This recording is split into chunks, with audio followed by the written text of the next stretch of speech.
All right. Well, thank you everyone for joining us for today's session. We're looking at the Caretaker Conventions for the 2020 state election, and we're obviously looking through that through the lens of COVID. Just a few housekeeping notes before we get underway with the presentation. It's a Q&A. We do have a Q&A function, and that's on the right-hand side. So please, we encourage you to send any questions that you have when they arise. We will endeavour to answer those questions, but we will do that at the end of the session. Obviously, we think that's a much better way to do it. But as I said, log your questions as you think of them, because they're all recorded for us, and we'll be able to go through the list, and then that way we won't miss any out. Also, if we don't get the opportunity to answer every question, we'll address that post the event, and that this session will also be recorded, and we'll circulate that in the coming days. Before I get underway with the presentation, I'd like to acknowledge the traditional owners and custodians of the land of which I am currently on, and I pay my respects to their elders past, present and emerging. So again, thanks for joining the session today. As we've said, it's obviously about caretaker, and we will do in the session, we will cover what the caretaker conventions are. But what we wanted to also do and to bring with the session today is to have a look at the caretaker conventions and the impact that we can see COVID is likely to have on the operation of the conventions. And we'll also have a look, as you would know, this is the first time in Queensland where we're operating under a set election timetable. So the purpose of today's presentation is to obviously go through the caretaker conventions and what they are, give you some examples. We've obviously provided some examples which we think are particularly relevant, or may be particularly relevant in a COVID context, so funding arrangements, contracts, those sorts of things, because we can see that there is a clear, and it has been going on for some time, of course, the government stimulating the economy by providing grants and funding and those sorts of arrangements. So we'll have a look at some examples that have a look at those type of arrangements and the impact that caretaker conventions has on them. So we'll do that, have a look at some of the, the key principles, what it looks like in Queensland, some case studies, and then we'll have a look at the conventions for the 2020 elections and what that looks like in terms of COVID and how we think and how we can see. We'll draw on some case studies from some other jurisdictions to sort of bring that out and to start thinking about how we think COVID will impact on that. So I'll get underway now with the presentation. As I said, we're always wanting to have questions. We do have that facility, so I encourage you to post them and log them as we go through the presentation, and we'll get to them at the end.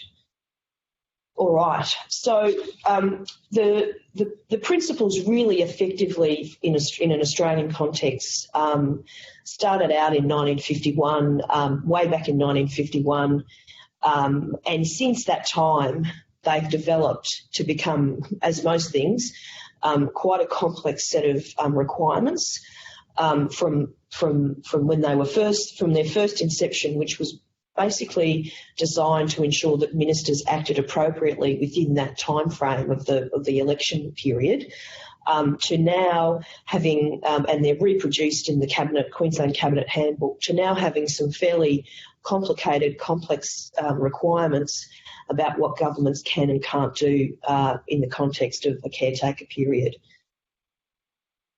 The foundation, if you like, or the fundamental, the underpinnings of the caretaker conventions relates to responsible government, and that is sort of anchored in the notion that the executive arm of government needs to have the confidence of Parliament to function and to do things and to make decisions.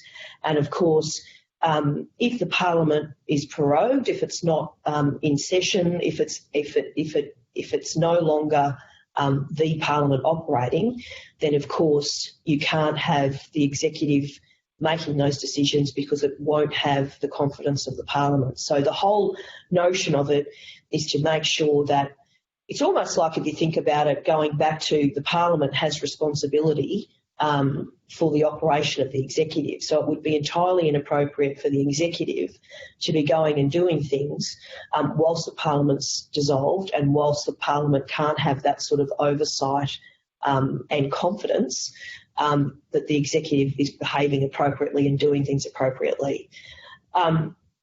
So having those conventions, it's necessary because of that to have some sort of a process, if you like, in train to make sure that there is some form of oversight if there has to be some form of action taken in that period, and that, 9 times out of 10, that looks like consultation with the opposition. Thanks very much, Eleanor. As Eleanor has mentioned, the caretaker conventions themselves don't have a statutory source as their basis. Rather, they're based off conventions that have developed over many decades and are now reflected in the Queensland Cabinet Handbook. And also, I'm aware that the government will be providing particular guidelines to apply for the 2020 state election, so to look out for them. The conventions themselves are not legally binding. You're not going to go to prison for breaching the conventions. Really, their application in individual cases requires exercise of judgment and a good dose of common sense. However, I think the cases we'll show to you today, I think it is true to say that pretty much every election, a political controversy arises as a result of, the question as to whether a particular convention has been breached or not complied with. Ironically, despite the origins of the conventions being in relation to the actions of ministers, it's actually public servants who tend to be the ones who have the real concrete obligations, who are faced by the more enforceable issues than the sanctions that are available for politicians. This is because public servants, as you know, are bound by the Code of Conduct, and one of the requirements under the Code of Conduct is to act in a way that's impartial. Those codes of conduct are reinforced by the penalties that apply for breaching the codes of conduct and the potential disciplinary action which can ensue. This means that if a public servant is found to have breached the caretaker conventions, even if they do so under the direction of a minister, it's something that can form the basis for disciplinary action against that public servant. So I guess on that cheery note, we asked the question. The next few slides will cover what the conventions actually entail and consider why they arise. I think by way of summary, it's important to note that the Cabinet Handbook provides that the special arrangements that apply during caretaker, firstly, to cover that point that Eleanor has mentioned, that with the dissolution of the Legislative Assembly, there's no one for the executive government to be responsible to. That's one of the reasons why there are special rules for caretaker. Secondly, the reasons why they arise is because with every election there is the possibility, of course, that a new government will come in and be elected. Caretaker is necessary, therefore, to allow that new government to not be bound by the decisions that are made by the current government during the caretaker period when promises are being made about what the opposition and both the government of the day are being made. So they're the two rationales.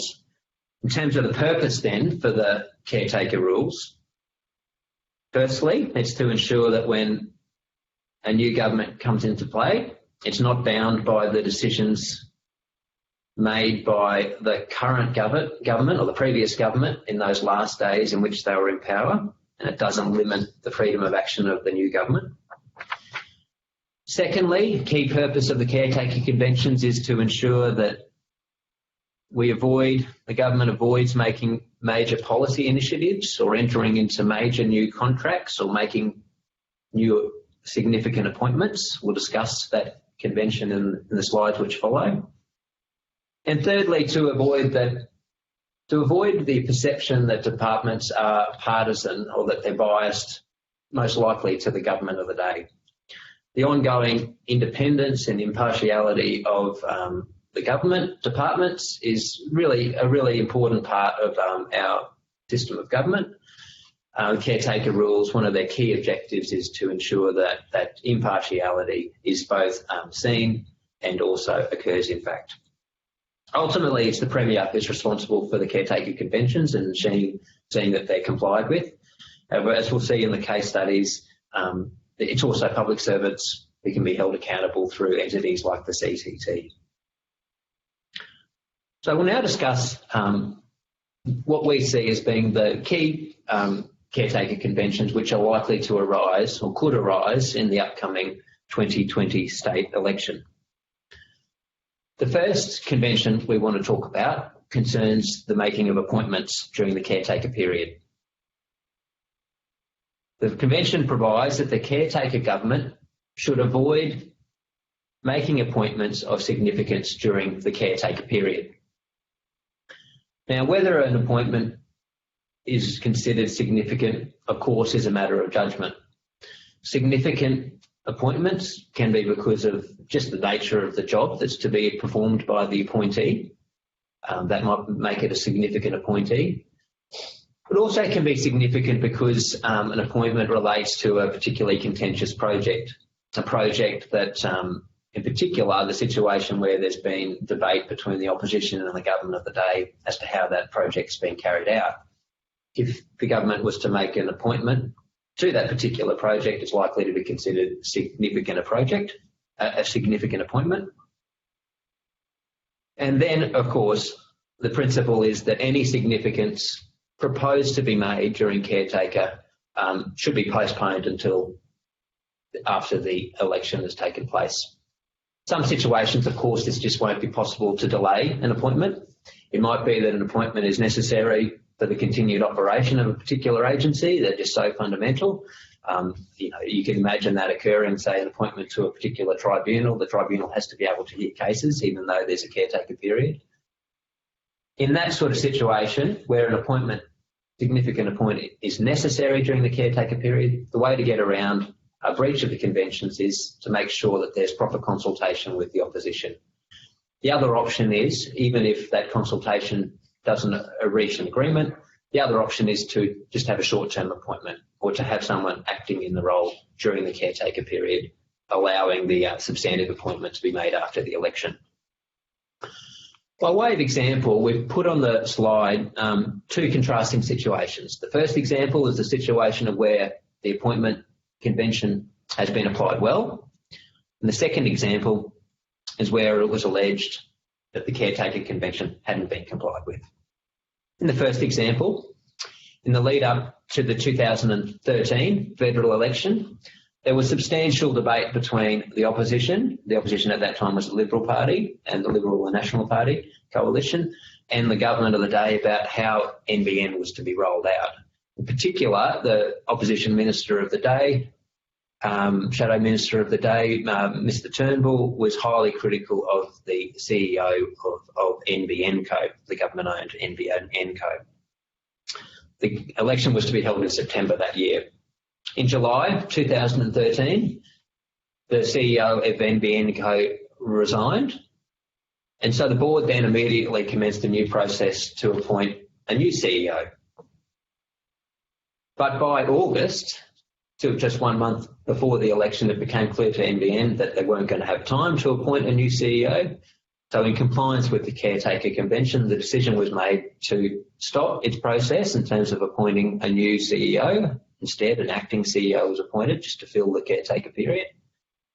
During the period, NBN Co refrained from entering into new major construction contracts, which would essentially have decided how the NBN would be rolled out. And only during the caretaker period, the decision was made to only implement existing contracts and not enter into new contracts. That's an example of how to do it well. The second example on the slide concerned a situation where at least the allegation was made very strongly by the coalition, by the opposition, which was now the Labor Party, by the opposition and also by the media, that the government didn't comply with the Caretaker Conventions. The second example, in the lead up to the 2016 federal election, the opposition was highly critical of a number of significant appointments made by the government. These included the reappointment of the chairman of the ACCC, so a situation where you're just reappointing somebody to a position. Concerned the promotion of the deputy, a deputy at the Reserve Bank of Australia to the position of governor. So merely giving a promotion was seen as being a significant appointment. And it also concerned the prospective appointment of a number of positions, including the Productivity Commissioner, the head of the Australian Competition Tribunal, etc. As it turned out, a number of these appointments were made prior to caretaker starting, which strictly meant that the Caretaker Convention for those appointments wasn't breached. However, I think it still was, the actual practical outcome was that the raising of the controversy created a lot of tension, and there was a lot of negative media publicity about whether the government was complying with the caretaker conventions. It shows the sorts of significant appointments that you really should approach with caution if you're going to be making, even now before the caretaker period commences. So that's the first convention. The second convention we wanted to raise today, which we are sure will be an issue coming up to the 2020 state election, concerns the convention which arises concerning new major policies, contracts or undertakings, which a government proposes to enter into or make during the caretaker period. We think this is a particular issue that's going to arise during COVID, where just by nature of the beast, new policy and initiatives and announcements are being made on a very regular basis. In respect of this, the caretaker conventions provide that the caretaker government should avoid implementing new policies or entering into major contracts or undertakings during the caretaker period, including those which would bind an incoming government. Now, that question of whether a new policy, contract or undertaking is of a significant nature is another question that's going to be a matter of judgment. Significant contracts could be judged by the quantum of the value of the contract, the monetary value of a contract. Significant contracts also may be contracts which affect the rights of individuals or a large number of individuals. Significant contracts can also be ones that have been a matter of debate between the parties, between the opposition and the government of the day, like the NBN example I was talking about before. Generally, it's pretty clear that any major new project approvals, which would ordinarily be undertaken by a minister, should be deferred until after the caretaker period. So you're not binding that incoming government to major policy decisions. There will be situations, however, where it's not possible to defer a new contract or a new undertaking. It might be because if that new contract's not entered into, like an extension to an existing contract, there might be some financial penalties as a result of that. In that situation, again, the answer is to potentially consult with the opposition, so that the opposition can have express a view as to whether they agree to entering into that new contract. The next option may be to seek an amendment to the contract to include a clause which deals with this particular situation, notes that if there's an election, notes that there will be an election and that there potentially could be a new contract, and notes that in the event that the new government decides not to proceed with that contract, there can be agreed ramifications in that situation. And then probably the other point to note is that regularly comes up that there might be tender processes that are ongoing during the caretaker period, or tender processes which have commenced before the caretaker period. Might be that it's not suitable, not appropriate to completely stop the tender process, but at the same time, we'd recommend that you consider raising with the various tenderers the possibility that it is possible the government will change, and it is possible that the new government may decide not to proceed with the particular tender process. That sort of dialogue is really important, and the dialogue to be had as early as possible. In terms of case studies, we've again come up with 2 case studies to show how this convention has been applied well and how it can be applied poorly. On the positive side, first example on the slide it came from 1999 when the Victorian government was replaced at the election. However, between the election occurring and the new government being sworn in, there was a reasonable delay because of a number of challenges to particular seats, so there was a reasonable delay. The reality was, though, for a particular contract, if it wasn't executed by the government in that period, that was going to result in significant monetary damages being suffered by the government. Now, the Victorian Health Minister at the time of the previous government was alive to the fact that during caretaker, it really wasn't appropriate for the minister to be signing the state up to a new contract. The way the minister resolved the issue was to provide a new delegation, which gave the department secretary the ability to enter into the contract. With that delegation, the department secretary then approached the leader of the opposition, of the incoming government and the new incoming health minister, and sought their approval in relation to entering into the new contract. And the result was that the department secretary was able to enter into the contract. So that was seen as being a really good way to recognise the Caretaker Convention and then come up with a practical solution to deal with the issues raised by it. On the negative side, however, in the lead up to the 2014 Victorian election, approximately 9 weeks before the election, the then Victorian government decided to enter into a major contract purportedly worth $6.8 billion for the East-West Link toll road. This was controversial because for many months the opposition had been critical of the whole project and indeed had made it very clear that their policy was that if they came to government, not only would they not proceed with the project, but they'd seek to terminate the contract. As it turned out, the opposition ultimately won the election and were good to their word and withdrew from the contract. But the negative result for the state was that entry into the contract cost the state approximately $642 million in terms of negotiated damages. The Victorian Auditor General, as you can imagine, was quite scathing of how the whole process was run. Concluded that key decisions regarding entry into the project were taken in a hasty way, because in an emergency kind of way, because they were worried about the impending election more so than whether the particular contract should be entered into.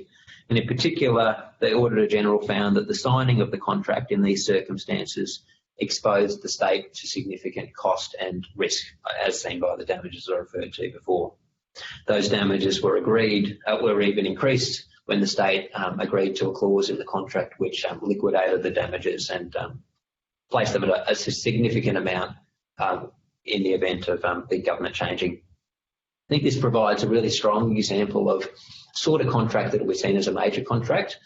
A contract that not only is of high monetary worth, but one that's there's significant debate between the parties, and it also shows that you can be found out if you find through political pressure, you're being encouraged to enter into a contract that to really comply with the Caretaker Convention should be delayed until after the election is known.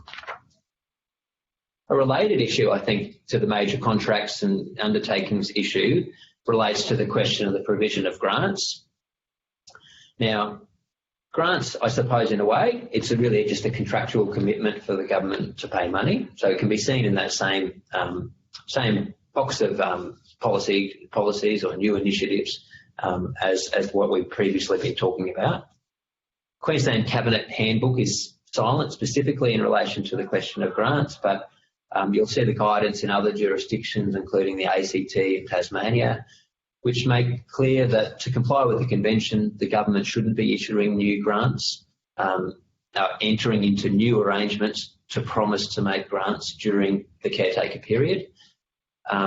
However, where the government has already committed to a particular funding arrangement, those arrangements can continue through the caretaker period. But even in that situation, it should be the agency who actually provides the grant funding, not the minister who is during the caretaker period. I think by way of example, you'll recall from earlier this year the sports frauds scandal, which at least part of it brought this issue to the fore. It seems like decades ago, but this controversy arose in the lead up to the 2019 federal election, particular in relation to the government's handling of the Community Sporting Association infrastructure program. This program was really a grant program whereby the government paid grant funding to community sporting groups to assist with their clubhouses, etc. In the period 2018 to 2019, the government literally gave out hundreds of millions of dollars under this program. In particular, committed a large amount of grant funding in the weeks and months before the election. But in relation to this particular convention, it was reported in the media that on the day that the election was called, so the election was called at 8:30 a.m. on the 11th of April. Later in that day, the government made further commitments to make grant payments. So that was reported. This was then the subject of consideration by the Australian National Audit Office, who were very critical of that approach, concluded that the award of grant funding was not informed by an appropriate assessment process and sound advice. This in turn has led to a major Senate inquiry into the administration of this sports grant program. The Senate inquiry is considering a whole range of issues, including this key issue of whether the government breached the caretaker conventions by making those grant funding decisions in the day after the caretaker period had commenced. The Senate inquiry is to report later this year, so I think it's going to be really interesting to see what their findings are in relation to the Caretaker Convention. It'll be interesting to see how they find it applies to the ministers and the ministers, but also in relation to the public servants.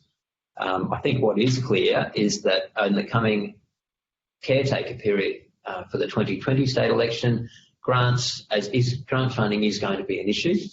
We've already seen that the government already announcing various initiatives to stimulate the economy, essentially to pump money into the economy. Those sorts of decisions, commitments, I think should be considered with considerable caution during the caretaker period, as always. And then just the third key convention, which we think is very likely to arise in the upcoming state election, concerns the conventions about how departments are to operate on a day-to-day basis during the caretaker period. The general rule is, I suppose, that the normal business of government has to carry on during caretaker. So public servants have to keep doing their job.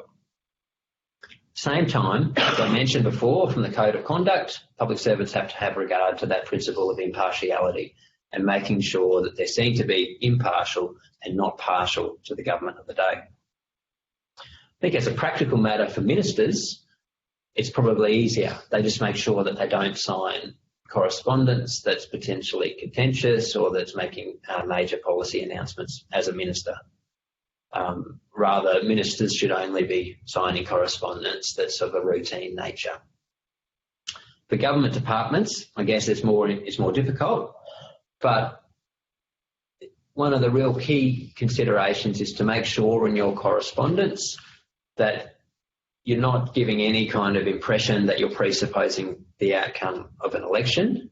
So whenever you're talking about government decisions, you always talk about decisions of the incoming government, even if your particular view might be that the current government will be retained. You don't want to give the impression that you're prejudging the outcome of the election. And the other key point, I suppose, in your correspondence is to be really clear that you're not, by what you're saying, supporting a particular government view on a particular issue. It's just being really vanilla in your correspondence, doing as much as possible just the routine matters and leaving any judgment calls to be made by the politicians themselves. During the election period, one of the important things is that ministers are not permitted to request you to do new work in terms of developing new policy initiatives. However, it's always open to the ministers of the day and the members of the day to be asking for factual information from the departments, and that goes for the opposition. There's also capacity for the opposition to ask for factual information. A good example, I think, of this impartiality issue and how departments in their day-to-day operations must be seen to be impartial concerns back to 2004, an investigation that was undertaken by the then Crime and Misconduct Commission, the forerunner to the CCT. That investigation concerned the government's new proposal for the Dugan bypass motorway. History to that was that in the lead up to the 2004 election, during Caretaker, the then government announced that this was a policy proposal. There would be the Dugan bypass motorway. That's fine. It's fine to announce new policies so that if the government gets elected, that was open to the government. But the issue was that the election was to be held on the 7th of February 2004. On the 5th of February, so two days before the election, the then Premier not only announced that referred to the new policy of the new motorway, but also provided details of what route the new motorway would take. So that announcement was made two days before. On the same day, a number of officers from the Department of Main Roads produced correspondence and provided that correspondence to the people who would be directly affected by the new route for the motorway. Essentially, I think it was all very well intentioned. Providing that correspondence was just to provide information to the people who might be affected by the motorway and to let them know that they would receive compensation as a result of the motorway if it was going to lead to the resumption of their properties. But it was interesting. So that correspondence was 2 days before the election. Only 2 days after the election, the opposition leader lodged this complaint with the CMC. And a big part of the complaint with the CMC was that the allegation that the relevant public servants had acted in a way that was partial to the government of the day by putting out that correspondence. The CMC found that the wording of the particular letters, I've left them up on the slides, the CMC found that the wording of those particular letters did amount to misconduct and a breach of the conventions. Firstly, it was said that in the wording of the letters, there was a general assumption that the government of the day would be retained at the election on the Saturday. That was seen to be a breach of the conventions. It was also seen that the letters themselves, in particular that statement there that the Premier had announced a route that would have the least impact on the broader community, that was seen by the CMC to be an implicit support for the decision that had been made by the Premier as to what the proposed route would be, and by providing some positive statements in relation to the proposal that was seen, the view was taken by the CMC that the relevant officials were being partial to the government of the day in breach of the conventions. Conventions which I've just mentioned are the key ones which are most important, we think, and likely to be raised in the election. In addressing those conventions, though, the Cabinet Handbook, I think it's important to note, covers in quite some detail a whole range of other issues, apart from just those significant conventions I've mentioned. The sorts of things they cover, we've got summaries of each of these issues on the slides which follow. We won't go into them in detail now, but I recommend you have a read of them. It covers things like how to carry out consultation with the opposition. There's a formal process that you should follow. Really recommend that you follow that closely to avoid any criticism as to what you're doing. There are special rules about how to make legislation and how legislation can be made during the caretaker period. Obviously, the general principle is that bills won't be able to be passed during the caretaker period. Indeed, that bills that have been introduced into the Legislative Assembly will lapse. However, there still remains the scope to make some subordinate legislation. There's special guidelines in relation to how you should deal with cabinet documents. This becomes obviously very important if the government changes. What do you do with the cabinet documents of the previous government? There's a process for that. And then there are rules about executive council meetings during the caretaker period. General rule is that there won't be executive council meetings during the caretaker period, but there can be special sittings. Eleanor will discuss that in relation to COVID in the slides that follow. And then an important thing, I suppose, to note is that there are special guidelines in relation to advertising and promotional campaigns during the caretaker period. Again, that's going to be particularly significant. We've all seen the information campaigns issued by the government over recent months in relation to COVID. That's something that needs to be carefully looked at. Is it appropriate for those information campaigns to carry on during the caretaker period? They're the sorts of issues that are going to arise. And at the end of the day, it's really to your advantage to have a close look at the guidelines which the government issues and to make sure you're compliant. Okay, thanks, Tim. It's an excellent summary of what the conventions are. And now what we wanted to do is look at the conventions in the context of, for the first time, we now have set periods, and so we know when the caretaker period will commence, and we know when the election will be in Queensland, which is the 31st of October. So what does that mean for the expectations for caretaker? And then, of course, we will have a look at this issue in the context of the current circumstances under which we're operating, being a COVID environment. So the caretaker, as I said, starts on the 6th of October, the election's on the 31st of October, and then shortly, when we're in a position, the caretaker period will end when we're in a position where the election result is clear or a new government is appointed. And between the time when we sort of officially go into caretaker to when it ends, shortly after we go into caretaker, there's a range of activities that start. The Premier will write to ministers. The Director General of Department of Premier Cabinet will write to Chief Executives and Director Generals, and the Cabinet Secretary will also write to the CLOS or the Cabinet Legislation Liaison Officers and basically set out the requirements of the Caretaker Convention and what the expectations are around that. So from that point on, there's no misunderstanding as to what's expected of those persons.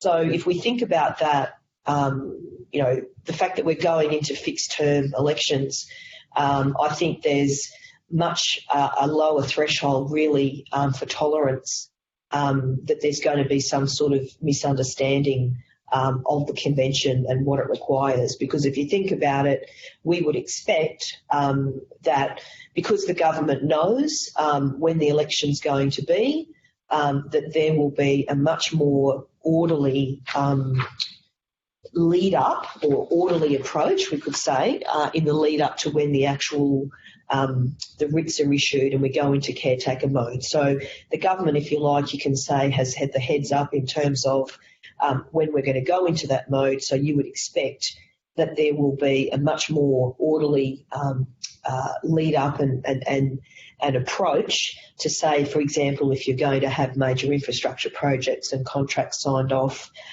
if you're going to have significant appointments, that all of those matters, that sort of thing, will be dealt with prior to that time. And also, of course, legislation, because when the commencement of the conventions will be, that you won't have a situation where you've got legislation sitting in the House that will lapse with the dissolving of Parliament for the election. So I think it's fair to say that there would be a clear expectation of that sort of more orderly approach, which then I think leads to a lower tolerance if there is, because there's less basis to say that people weren't aware. I mean, you might argue that there's a less basis to do that anyway, given that there's that information handed out and given and circulated to those key persons shortly after we go into caretaker in any event.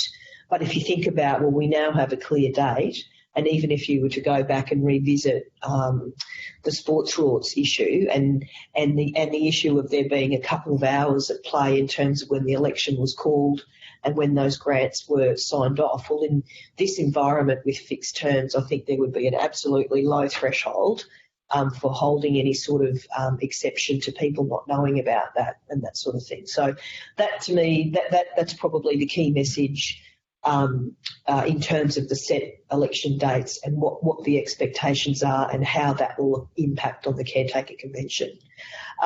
The other point to note with COVID is that there is capacity for the election to be postponed. Now, there is a capacity for that to happen in the Constitution. The Governor will do that, can do that.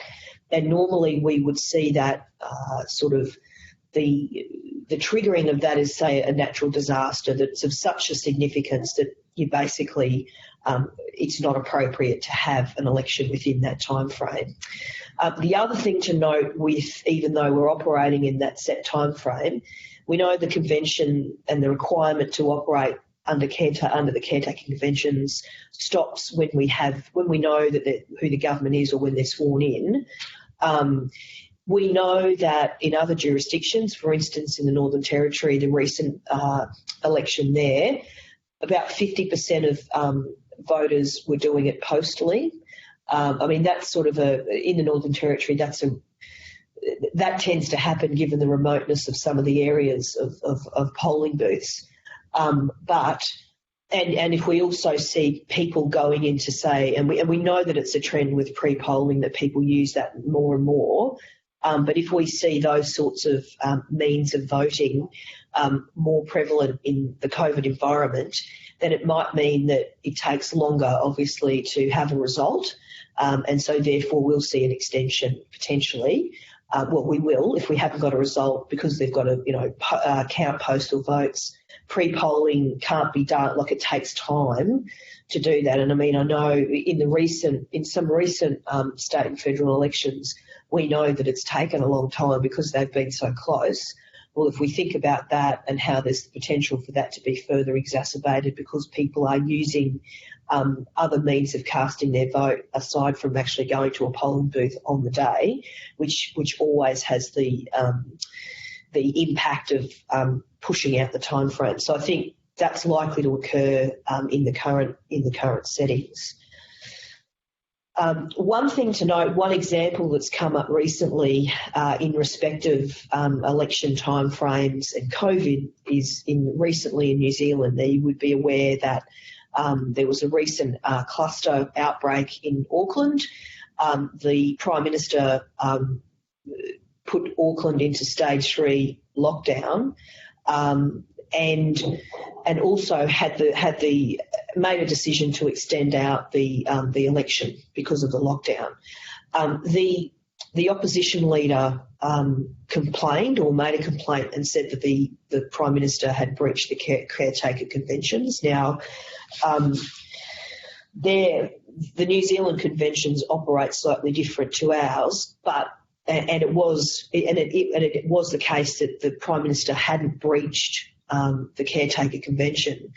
But I think this particular issue that happened in New Zealand and the capacity for there to be decisions to be considered to be significant about shutdowns, and also concerns to be raised by oppositions that they really need to be consulted about that. I think there's a lesson in that here, insofar as even though there was no breach of the conventions, one of the things that we know coming out of COVID is the importance of clarity of communication with public health messaging. And you certainly don't want to have a situation where the government of the day has to shut down something or has a message, important public health message, and it gets wound up with potential squabbling about whether or not it was made, the opposition should have been consulted. Are they operating in caretaker? So I think, and that will be obviously easier than what it has been in terms of when the convention started, because we're operating in set election timeframes. But I think it's a real clear message that these things are really important. And so even if it might be the case that if there was some confusion as to whether or not you're operating in the caretaker mode, you might even be minded to consult with the opposition in any event, because you don't want to have that sort of dilution through public comments and squabbling about whether or not an opposition should have been consulted. So we just highlight that particular example for that reason. And we have seen domestically, so we've seen, because of the timing of the elections, obviously the Northern Territory election was last weekend. The results been declared there, but the key thing to take out of that was the high number of postal votes. And I think we can expect potentially a similar trend here, be it postal voting or pre-poll voting, which ordinarily adds time to the declaration of a result. We've got the ACT election on the 17th of October, and we'll talk about, one of the most interesting things that's come out of the ACT is they've actually amended their caretaker guidelines to specifically take account of caretaker. So how they've amended their conventions, and the sort of the basis of the amendments that they've taken is that there's a clear understanding that during these periods, governments need to make decisions, need to be informing people, and so there's a clear need to have chief ministers, government departments, government agencies still engaging in some decision-making processes, albeit not the theme is not to the extent of binding an incoming government, and being very careful about that. But there's a clear understanding with these amendments, and I'll go through them in a little bit more detail, that in this time period, given the volatility of the environment that we're operating in, if you look at Victoria, even if you look at Queensland, how the government has had to respond very, very quickly, you certainly don't want to have a situation where on every single occasion, even if Cabinet needs to meet for information purposes, or if an emergency committee of departments needs to meet, you wouldn't certainly want to necessarily hold that up, because you've got to consult with the opposition, because we know that in many of these circumstances, time is of the essence. So the ACT has already amended their caretaker guidelines to sort of, on a thematic level, to take note of that. So some of the things that they have done, and they've released a guideline, a guidance on caretaker conventions for COVID, specifically for COVID for the upcoming elections. But they have said that it's appropriate that Cabinet can meet. It doesn't normally meet there during the caretaker period, but if they are operating, if there's a public health emergency, it's appropriate that they continue to meet, more so through, for information purposes. And there is that underlying sort of assumption that they won't be doing that to bind a future government, but it's an acknowledgement that the Cabinet may need to meet because of the public health situation that they may find themselves in.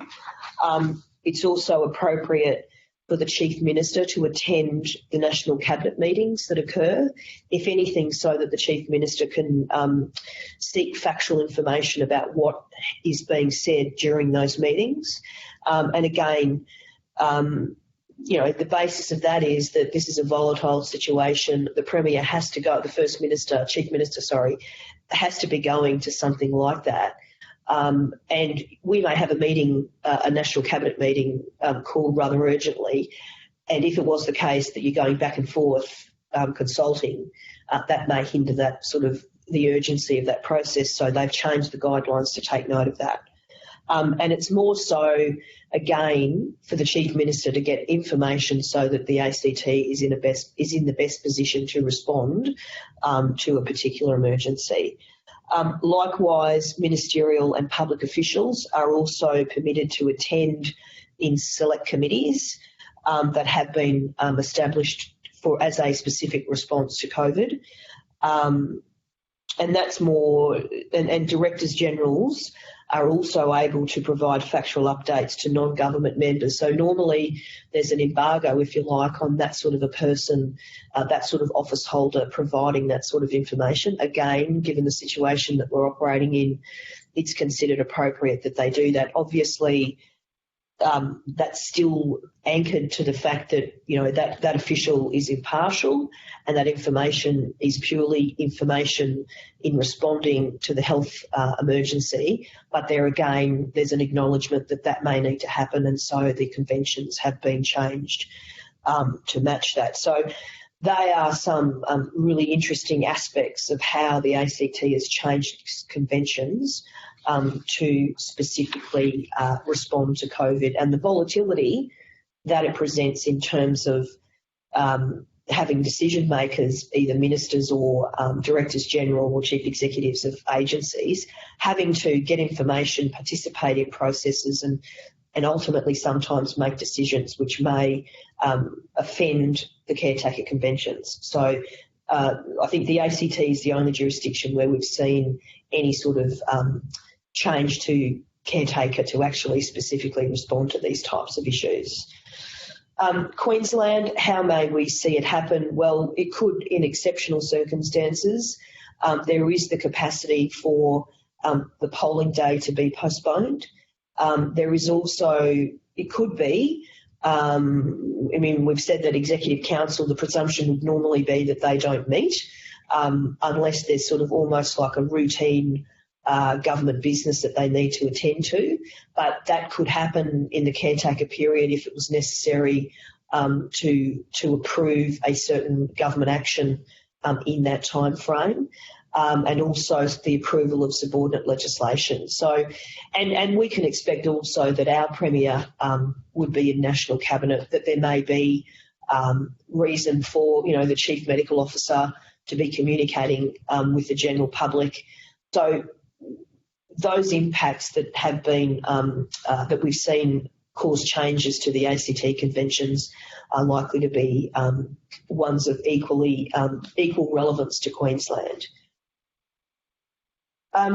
So I think just to pick up on those things, on what I've just sort of spoken about to round up before we get to the post-election points, is that I think generally we're going into set election periods, so lower threshold for any mishaps in the interpretation and application of the Caretaker Convention, and the need for there to be some flexibility, if you like, and nuance now to how we see the convention play out, particularly in a COVID world where we need to, say, have a public health response, say the closing of borders, the declaration of hotspots, those sorts of things will require not only information gathering, say National Cabinet or select committees that government has to respond to those emergencies, but also public health messages and those sorts of things. And the government will obviously need to be, in doing that, it needs to be very clear that, for example, if there is going to be an ad about social distancing, that it's very clear that that is based factually and not in any way connected to some sort of what you might call an electoral platform or something like that. So, and of course the ACT really at the moment has provided the best sort of example of how we might see the caretaker conventions changed to respond to COVID. Just as a closeout then, post-election issues, well, once we get the writ back and we know the government, who the government is, that's officially the end of caretaker. Some of the things that we see as a routine things that come to play, obviously the formation of government. If you've got a clear majority, that's not an issue. But if you've got a hung parliament and you've got negotiations happening, say for instance, Queensland has recently, not the last election but the one before it, had a hung parliament, and there was some time before we had a government because we had a hung parliament. Appointment of the new executive council, we've got to have that when we get a new government in. Amendment of the administrative arrangements, and also, as we know how important delegations are, the need for those instruments to be updated and amended so that the new arrangements can be appropriately and legally reflected in delegations manuals. So and in delegation arrangements. So they're the things that we ordinarily have to see when there's a change of, or when there's a new government elected, be it an incumbent government or a new government. The only thing I'll probably say about that, in the current COVID setting, if we were to have a change of government and the COVID situation became, it ramped up again, it may be that there's not time to, say, go through and amend delegations across the board to pick up all the changes of ministers and those sorts of things. So you might end up seeing in very extreme circumstances where we saw this, an example is when we had the Whitlam government elected, the Prime Minister and I think the Treasurer were effectively the ministers for everything and held, delegations so that decisions could be made very quickly. So that might be something that occurs here if we go back to that sort of extreme scenario that we're operating earlier in the year. So that's the presentation, take-home messages. Obviously, it's paramount that we're aware of the conventions. Excuse me. We've run through them. Tim's given a great summary of what they are. Excuse me. They're still important. So, and I think it's clear to say that less threshold for mishaps now that we've got a clear understanding of when at least the conventions start. We've got a couple of questions that have come in. Stuck in there. I'll just briefly read the question and then maybe I can give my view and then Eleanor can come in with the view as well. So the first question is, do the caretaker principles affect litigation decisions that might be made during caretaker? And if so, how would they apply? I think probably a distinction can be made between sort of ongoing litigation in relation to ongoing litigation, that is litigation that's already been commenced prior to caretaker. As we said before, the government of business has to carry on, so it's absolutely entirely appropriate for departments and officials to continue to make decisions that you have to make in terms of carrying on litigation.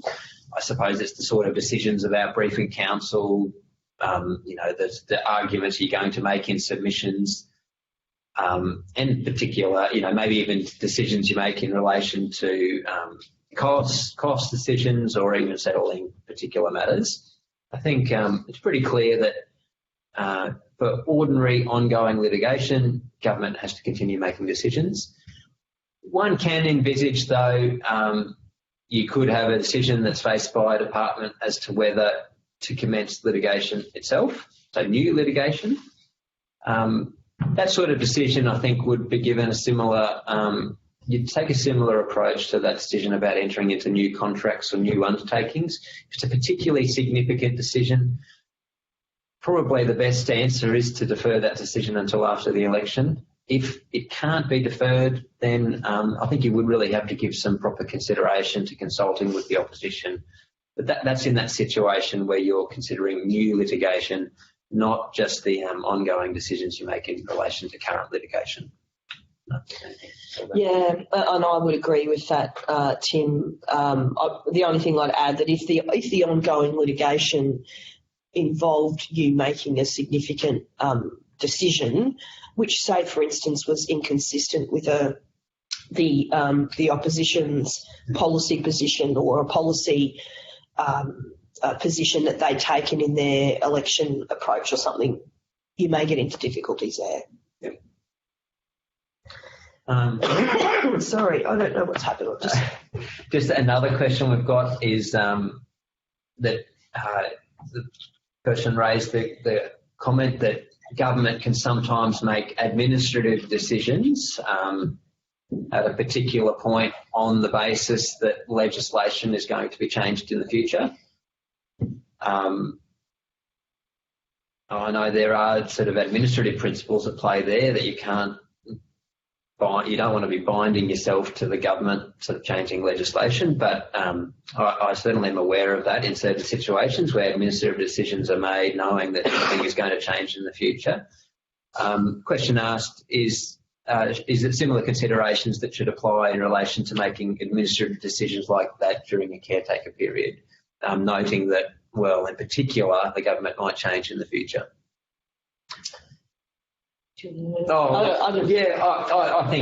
I think the similar considerations would apply. Firstly, I suppose you've got to be really hesitant to make decisions based on what the Parliament is going to do in terms of changing legislation, but